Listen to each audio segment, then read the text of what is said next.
Hello everyone, welcome to our channel. आज का हमारा टॉपिक है सोशल कंट्रोल यानी कि सामाजिक नियंत्रण।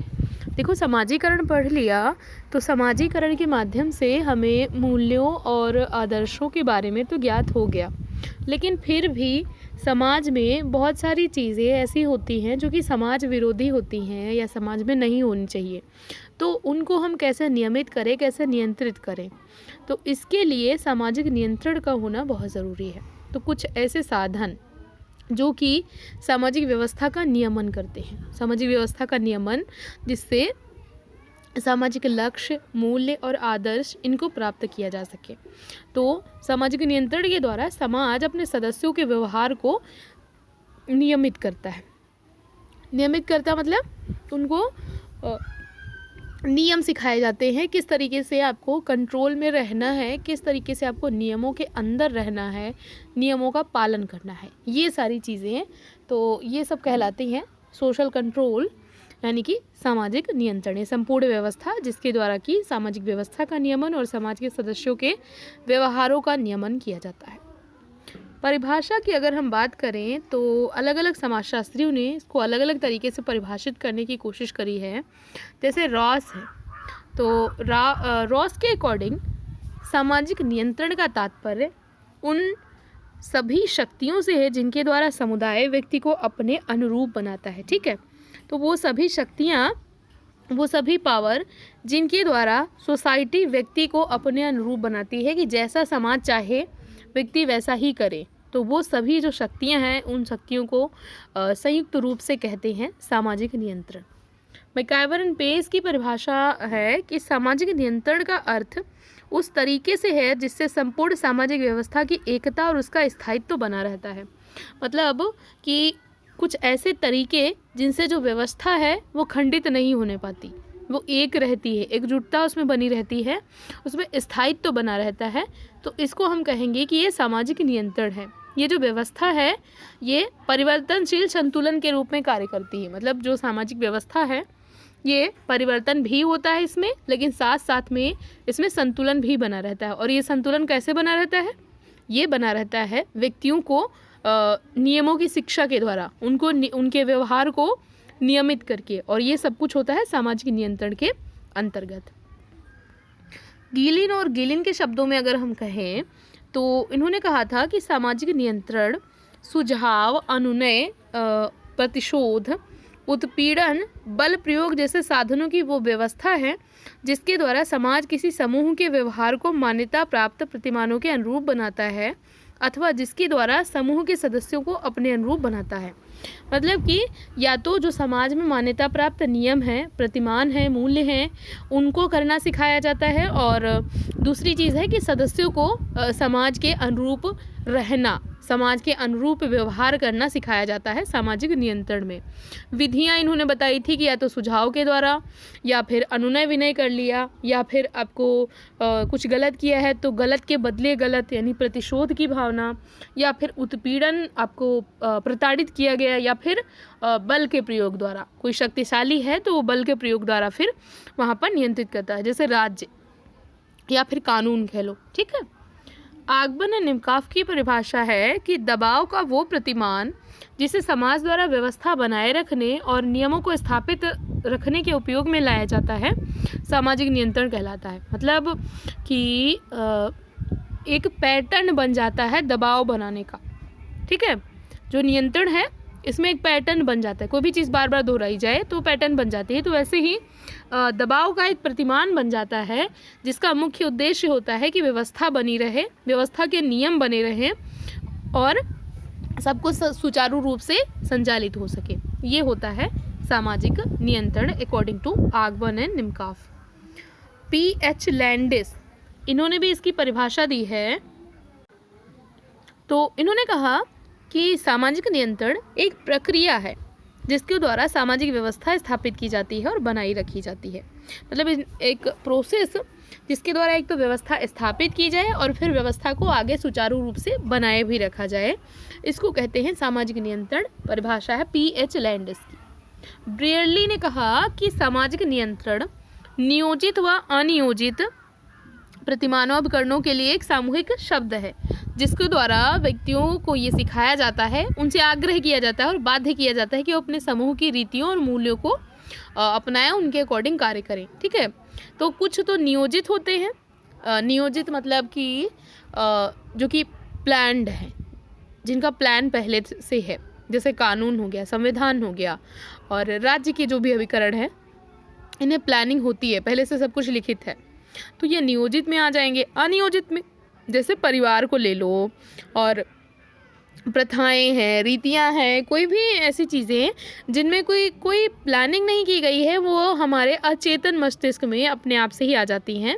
तो ऐसे अभिकरण, ऐसे साधनों का एक समूह, और फिर इसके द्वारा व्यक्तियों को सिखाया जाता है एक तो, और दूसरा उनको बाध्य भी किया जाता है। पहले तो सिखाया जाएगा कि ऐसा करो, अगर नहीं करते हैं तो उनको बाध्य किया जाएगा कि वो अपनी रीतियों को, अपने मूल्यों को उसी के अनुसार कार्य करें, उसको एक्सेप्ट करें। ठीक, ये ब्रियरली ने कहा। तो बहुत सारी परिभाषाएं हैं, लगभग सभी ने वही बात कही है कि जो सामाजिक नियंत्रण है वो सामाजिक व्यक्तियों के व्यवहार को नियमित करने, नियंत्रित करने, समाज के अनुरूप बनाने का कार्य करता है, उनको मूल्य आदर्शों को पालन करना सिखाता है। ये सारी चीज़ें सामाजिक नियंत्रण में होती हैं।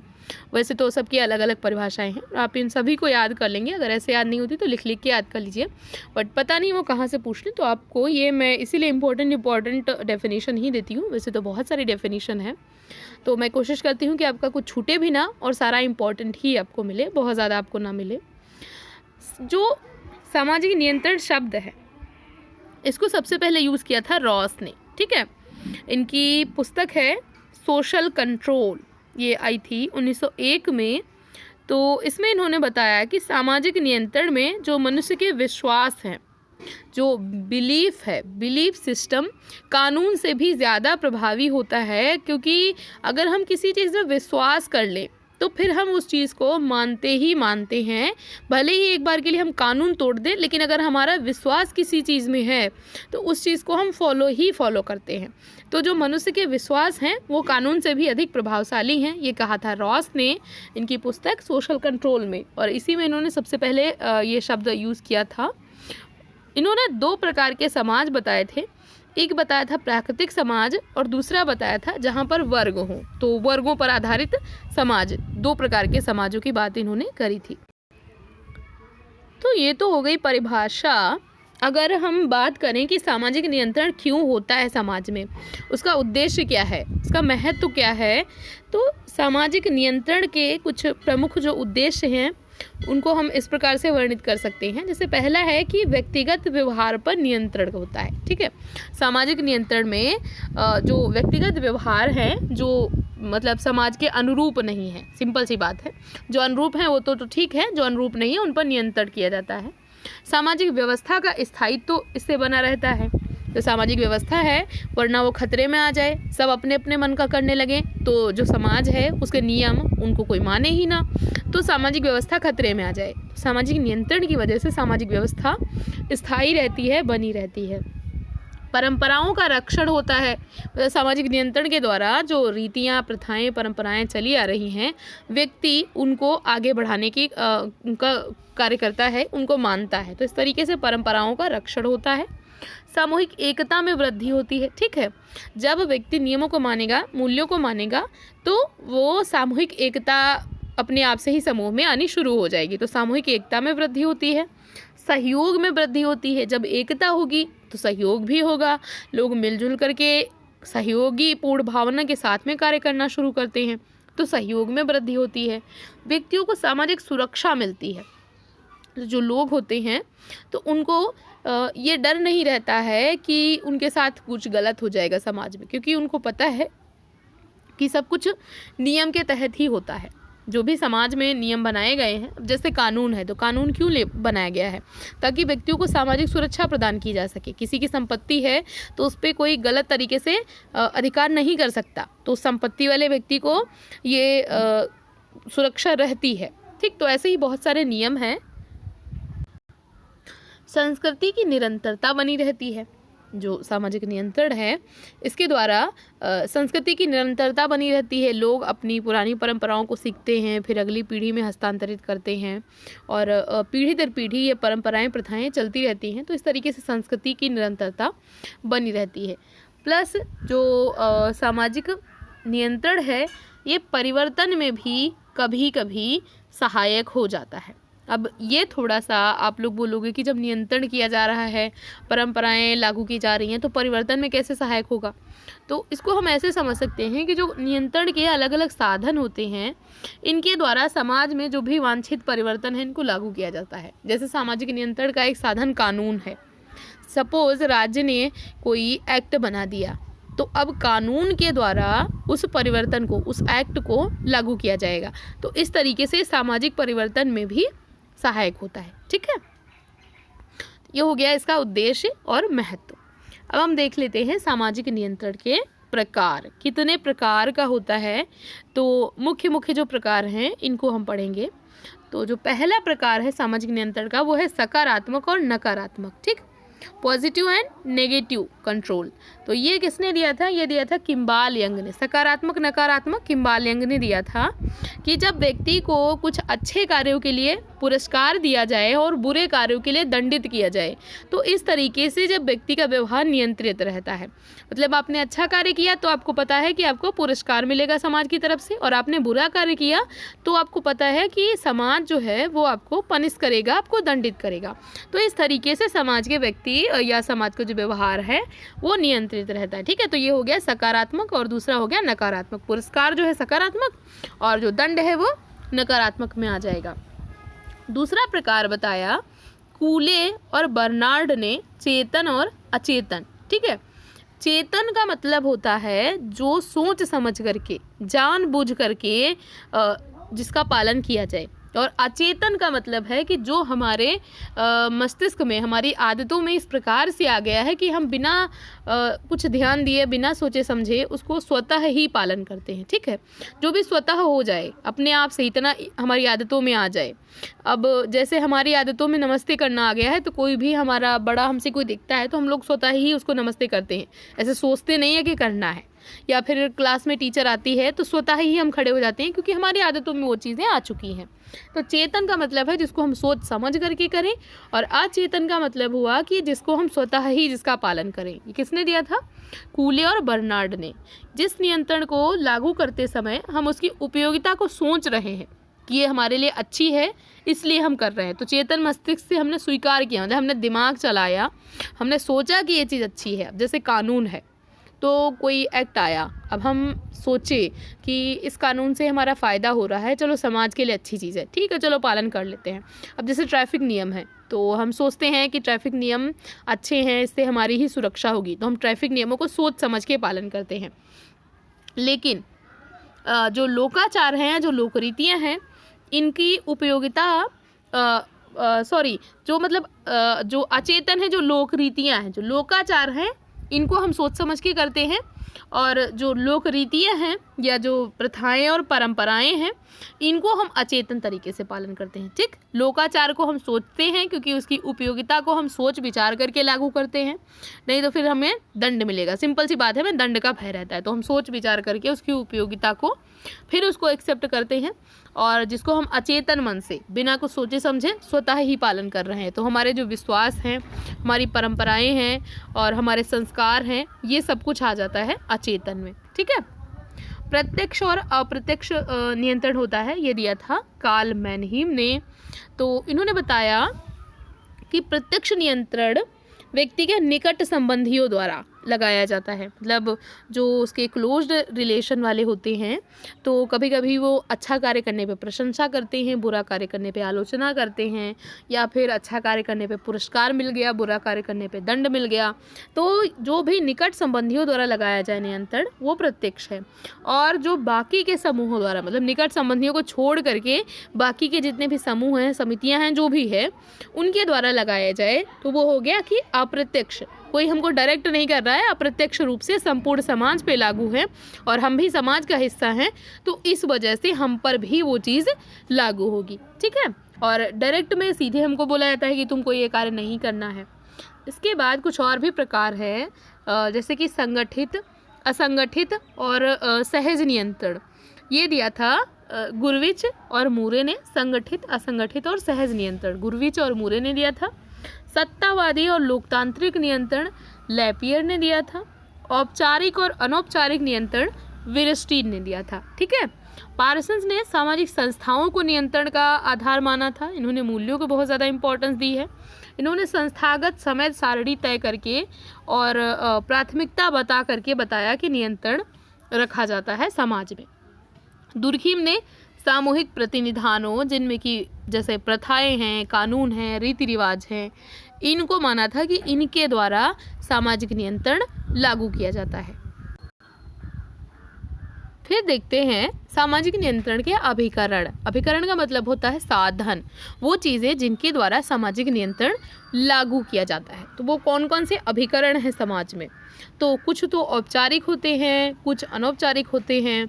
इस तरीके से समाज में अलग अलग अभिकरणों के द्वारा सामाजिक नियंत्रण लागू किया जाता है। तो जो पहला अभिकरण या जो सबसे प्रमुख साधन है वो होता है परिवार।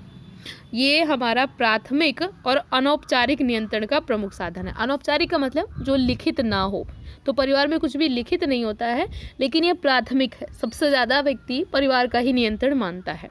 तो कूले ने बताया था कि परिवार एक तो परार्थवादी भावनाओं को जन्म देता है। परार्थवादी मतलब परिवार में हम देखते हैं कि एक दूसरे के लिए सब लोग कार्य करने पे होते हैं, कि सिर्फ अपना अपना नहीं देखते हैं, पूरे परिवार का। तो इस तरीके से हम ये सोचते हैं कि हाँ, दूसरे का भी भला करो। तो परार्थवादी भावनाओं को जन्म देता है। दूसरे, परार्थवादी स्वार्थवादी के उल्टा है। ठीक है, जो स्वार्थवादी है उसके उल्टा होता है परार्थवादी। फिर सहयोगी प्रक्रियाओं को बढ़ावा देता है। समाज में हम देखते हैं, परिवार में हम ये देखते हैं कि सब मिलजुल करके कार्य कर रहे हैं, तो वैसे ही हम भी मिलजुल करके कार्य करना प्रारंभ करते हैं। तो सहयोगी प्रक्रियाओं को बढ़ावा देता है और प्रोत्साहन सुझाव के द्वारा नियंत्रण रखता है। ठीक, ये बताया था कूले ने। दूसरा प्रमुख नियंत्रण का साधन है राज्य। राज्य क्या करता है? राज्य के पास होती है कानून की सत्ता। तो राज्य एक औपचारिक नियंत्रण का साधन होता है, द्वितीयक नियंत्रण का साधन है। प्राथमिक नहीं है, द्वितीयक है और औपचारिक है, लेकिन एक प्रभावी नियंत्रण का साधन होता है। कानून के द्वारा जो नियंत्रण होता है वो औपचारिक नियंत्रण होता है। कानूनों के द्वारा समाज में नियंत्रण बना रहता है। उसके बाद परंपरा, विश्वास, प्रथाएं, ये अनौपचारिक नियंत्रण का साधन है।